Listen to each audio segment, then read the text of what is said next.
You see that clean area? I'll give you 3 guesses what that is.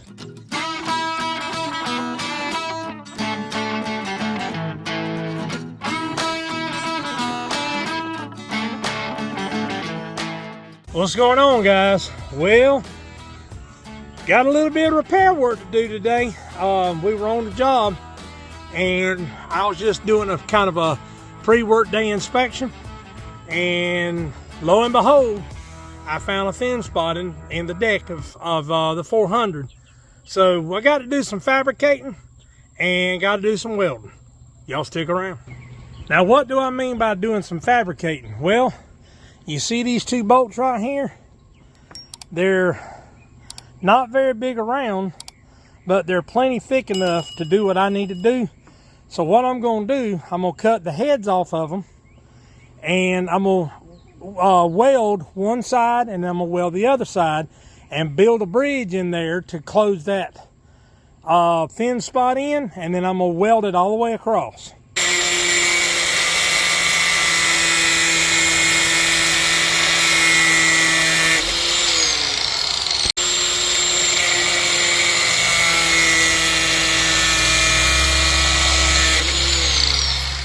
Alright guys, we got them both cut.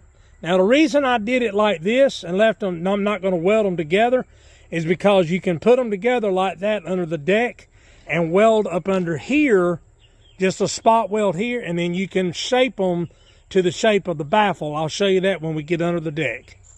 Alright guys, I'm about set up and ready to go, but I did want to show you what I'm going to be using. This is my Lincoln Pro MIG 140 welder. The only thing I don't like about this welder is it doesn't have the smooth adjustable dial on it. It's only got certain settings, but your wire speed you can control very I guess you would call it very smoothly. But this, the amperage, you only have 4 choices. That's the only thing I don't like about this machine. I bought this machine at Lowe's about 7 years ago, and it has been a lifesaver. But anyway, let me show you what we got to do. All right, let me crawl up underneath this thing. And yes, so for those of you who are safety first, I've got it on a ramp on the gate, but I've also got the floor jack under it, and I've also got a block under each back wheel so it cannot roll. It cannot move. It is steady and stable right where it's at. So anyway, let's climb under this thing. I've already checked to make sure there's no fire ants under here, so I won't get my butt eat up. But you see that little opening right there? That's what we've got to fill in. And the one thing about a zero-turn mower, especially when you do what we do with ours, which is we mulch, we mow, we stripe, we spread, we do it all. Those edges right there, if you do not reinforce them when they are brand new, they will do this. And that's what these little bolts are for. I'm going to put them right up in here. And I'm going to put one right in the center, and I'm going to weld it on the bottom. And I'm going to put one into the other one going this way and weld it under the bottom. And then I'll fill everything in around it, and then I'll come way out here and fill in with weld to prevent that from happening again. So that's what we're going to be doing today. I did want to note, yeah, the deck's starting to get a little thin, but it's understandable. It's got almost 1,800 hours on it. Now, when you're talking year-round work, that's not bad. All right, guys, I'm under the deck. We're going to try to get this thing stuck in place, and then I'll get the other one done, and then we'll go from there.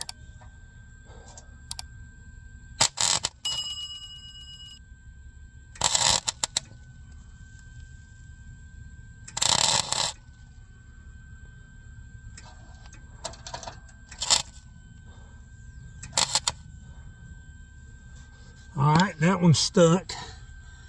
Now, let me find the other one, and we'll get it stuck. We interrupt this video for a education moment. The reason why you weld underneath and not on the top right there is for one very crucial reason. And that reason would be, if you weld from the top, the thin area of the deck is still exposed. And the sand and dust and dirt and debris that gets kicked up by the blades will continue to eat away at that metal, making the hole bigger and bigger and bigger. By going underneath and plugging it up that way, it secures the thin part of the deck and keeps it from eating away any further. All right, I got the other one, and we're gonna stick it in place, and then we're gonna do some welding on this bad boy. Excuse my French, this Gravely.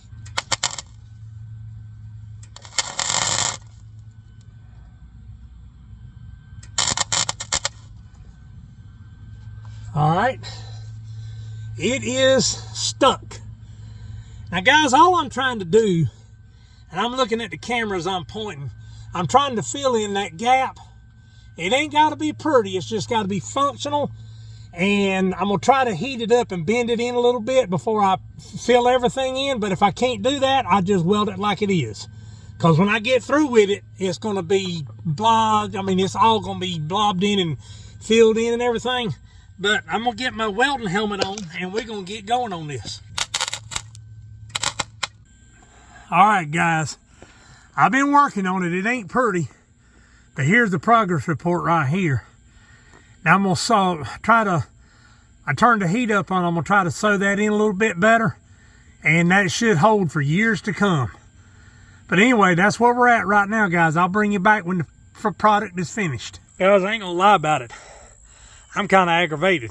Let me show you why. Okay, I'm under the deck now, and this looks like absolute crap. But I tried, I don't know how many different wire speeds and heat levels, and I could not get it to weld right. I don't know if it's because the metal's so thin or it's different types of metal or what, but it would not weld worth a crap.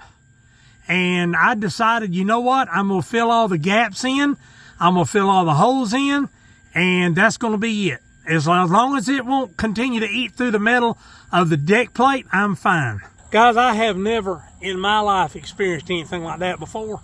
It had to be done. I mean, it had to be done. It's not that it would completely continue to eat that deck away, and I did not want that to happen.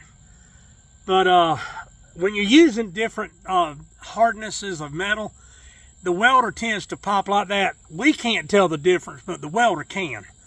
But anyway, that was one of the hardest projects I've ever had to do, mainly because of where I had to do it and the way I had to lay. There's some kind of ash falling, and it's starting to rain out here. That's why I had to decide to just do it like that and be done with it. It ain't pretty by any means, but did you see that piece of ash? I don't know where that's coming from. But anyway, that's going to do it, guys. You probably didn't enjoy it, and I don't blame you if you didn't, because I didn't enjoy doing it, and I'm not going to lie about it. But anyway, this is Brian with Big South Outdoors TV, reminding you to live big, live southern, and live outdoors. Until the next one, guys, have a good one.